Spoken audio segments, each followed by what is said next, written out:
Hi viewers, welcome to our channel. ప్రస్తుతం మనతో పాటు ప్రముఖ పొలిటికల్ అనలిస్ట్ డాక్టర్ దుర్గా గారు ఉన్నారు. వారితో ఒకసారి మాట్లాడారు. మేడం నమస్కారం. మేడం నమస్తే. మేడం, గతంలో పవన్ కళ్యాణ్ గారు వారాహి యాత్రలో ఉండగా ఒక ఆరోపణలు చేయడం చూస్తాం వైసీపీ ప్రభుత్వం పైన. అంటే ఏపీలో పెద్ద ఎత్తున ఉమెన్ ట్రాఫికింగ్ జరుగుతుంది, వైసీపీ ప్రభుత్వం వచ్చాకనే దాదాపు 30,000 మంది అమ్మాయిలకు పైగా మిస్ అయ్యారని చెప్పడం చూస్తాం. అయితే అప్పుడు పవన్ కళ్యాణ్ గారిని ట్రోల్ చేశారు. వితౌట్ ప్రూఫ్స్ ఎలా నువ్వు ఇలా చెప్తారని చెప్పేసి కూడా క్వశ్చన్ చేశారు. కానీ ఇప్పుడు దానికి నిదర్శనంగా విశాఖలో చాలా పెద్ద ఎత్తున ఉమెన్ ట్రాఫికింగ్ జరుగుతుందని చెప్పేసి పోలీసులు పట్టుకున్నారని కూడా వార్తలు వస్తున్నాయి. మేడం, అసలు ఏం జరిగింది? మరి పవన్ కళ్యాణ్ గారు అప్పుడు చెప్పింది నిజమేనా అబద్ధమేనా? మీ ఒపీనియన్ దానిపైన. గాజువాకలో ఒక అతను తప్పించుకుని, ఒక యువకుడు ట్రాఫికింగ్ నుంచి తప్పించుకుని వచ్చి పోలీసులకి సమాచారం ఇచ్చారట. ఇస్తే ఇప్పుడు వాళ్ళు ఆ ముఠాని పట్టుకుని ఎంక్వైరీ చేస్తున్నారు. అయితే పవన్ కళ్యాణ్ గారు చెప్పింది ఆ రోజు తప్పు అని వైసీపీ వాళ్ళు మీరు చెప్పినట్టుగా ట్రోల్ చేయటమే కాదు, మహిళా సంఘాలు పెద్ద ఎత్తున దాని మీద ఆగ్రహించి వాళ్ళు బయటకు వచ్చి మాకు ఎవిడెన్స్లు చూపించండి, మీరు అట్లా ఎట్లా చెప్తారు అని వాళ్ళు పెద్ద ఎత్తున ఉద్యమంలాగా చేయటం జరిగింది. కాకపోతే ఇవాళ వీళ్ళు చెప్పటం, పవన్ కళ్యాణ్ ఒక్కళ్ళే చెప్పటం కాదండి. ఇప్పుడు మనం తెలంగాణలో ఉన్న వాళ్ళకు కూడా ఆ విషయం తెలుసు. ఎంతో మంది అమ్మాయిలు మిస్ అయ్యారు, మహిళలు మిస్ అయ్యారు, ఈవెన్ మేల్ కూడా మిస్ అయ్యారు, పురుషులు కూడా మిస్ అయ్యారు. దీనికి ఏంటి రీజన్ అని ఆలోచిస్తే, ఆ గాజువాక విషయానికి వస్తే మనకి చుక్కా రాజేష్ అనే వ్యక్తి ఫైర్ అండ్ సేఫ్టీ విభాగంలో పనిచేసేవాట.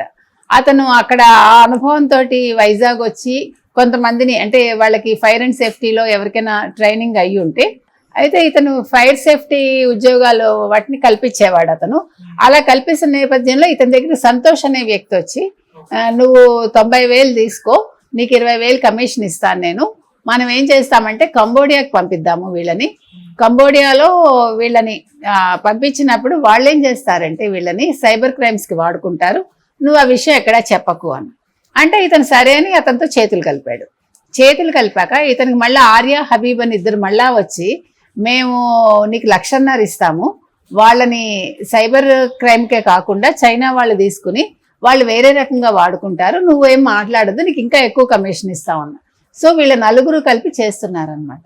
వీళ్ళు చేసే పని ఏంటంటే అక్కడికి వీళ్ళని పంపించేస్తారు. పంపించినప్పుడు కంబోడియాలో వీళ్ళని ఆ కంపెనీలు $2,500 to $4,000 కొనుక్కుంటారు. కొనుక్కున్నాక వీళ్ళని చైనా ఏజెంట్లకి అమ్మేస్తారు. వాళ్ళు వీళ్ళని రకరకాలుగా వాడుకుంటారు. అంటే సైబర్ క్రైమ్కి వాడుకోవచ్చు, వాళ్ళని అంటే వాళ్ళకి మద్యం కావచ్చు, డ్రగ్స్ కావచ్చు, వాళ్ళని అలవాటు చేసి ఆ మత్తులో వాళ్ళ చేత అడ్డమైన పనులు చేయిస్తారనమాట.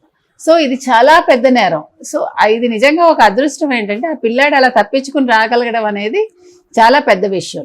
సో దీన్ని ఈరోజు పోలీసులు దాన్ని ఒక ఏమనాలి, ఒక ఛాలెంజ్గా తీసుకుని దీని మీద దృష్టి పెట్టారు వైజాగ్ పోలీసులు.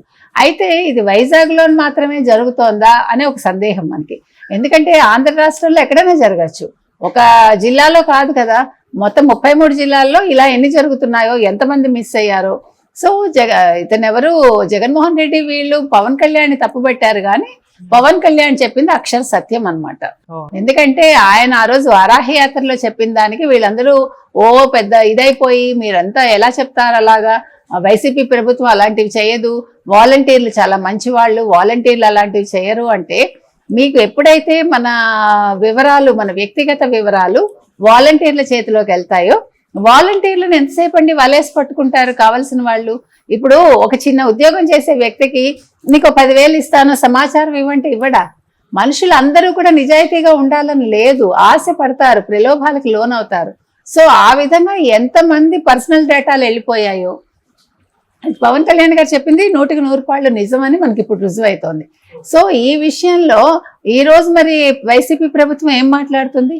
ఇప్పుడు ఆపద్ధర్మ ప్రభుత్వం, దీని మీద నోరెత్తడానికి ఎవడు ముందుకు రాడుగా. బొత్స సత్యనారాయణ ఇవాళ ఏం మాట్లాడతాడు, మరి ఇదే విజయసాయి రెడ్డి ఏం మాట్లాడతాడు వైజాగ్లో ఉండి? మరి వైజాగ్ నేతలంతా బదులు చెప్పాలి కదా. అదే విధంగా సజ్జల రామకృష్ణారెడ్డి చెప్పాలి, ఎందుకంటే ఆయన సలహాదారు, ముందు అన్నింటికీ ఆయనే కదా ముందుకొస్తాడు. మరి ఇప్పుడు ఏం మాట్లాడతాడు ఆయన తాడేపల్లిలో ఉండి? సో నేను అనేది ఏంటంటే వీళ్ళందరూ కూడా ఎవరు పవన్ కళ్యాణ్ మీద అనవసరంగా నిందలు వేశారు, కానీ పవన్ కళ్యాణ్ గారి దగ్గర సమాచారం లేకుండా ఆయన మాట్లాడలేదు. కాకపోతే సమాచారం ఇచ్చే పరిస్థితుల్లో ఆయన లేకపోవచ్చు, కొన్ని మనం చెప్పడానికి ఉండవు కదా, మనకు తెలుస్తాయి కొన్ని, కానీ దాన్ని మనం బయట పెట్టడానికి మన దగ్గర సరైన ఎవిడెన్స్లు ఉండవు. కానీ ఈరోజు ఎవిడెన్స్తో సహా దొరికింది కాబట్టి ఈ రోజు ఆన్సర్ ఇవ్వాల్సిన పరిస్థితి వైసీపీ ప్రభుత్వానికి. దీంట్లో ప్రజలు ఇప్పుడు నష్టపోయింది, ఆ కుటుంబాలు ఎంతమంది నష్టపోయారో, అందులో అమ్మాయిలు ఉన్నారా, అబ్బాయిలు ఒక్కళ్ళే ఉన్నారా, మహిళలు ఎంతమంది ఉన్నారు, చిన్నపిల్లలు ఉన్నారా, మనకి ఇంకా ఏది వివరాలు తెలియదు. ఈ వివరాలన్నీ బయటికి రావాలి. దీని మీద పోలీసులు దీన్ని ఏదో అలా చేసేసి తూతూ మంత్రంగా దాన్ని మళ్ళా ఈ కేసు ఫైల్ మూసేయకూడదు. దీని మీద పెద్ద ఎత్తున పోరాటం జరగాలి. ఇప్పుడు 4వ తారీఖు కొత్త ప్రభుత్వం కనుక వస్తే, ఒకవేళ వైసీపీ రాకపోతే తెలుగుదేశం శ్రేణులు వాళ్ళ కూటమి దీని మీద దృష్టి పెట్టాలి. ఈ విషయాన్ని ఇంతటితో వదలకుండా దీని వెనకాల ఎవరున్నారు వాళ్ళందరినీ కూడా వెనక్కి రప్పించి వాళ్ళ పేరెంట్స్ కు అప్పచెప్తే బాగుంటుంది. Right madam, thank you so much. Thank you.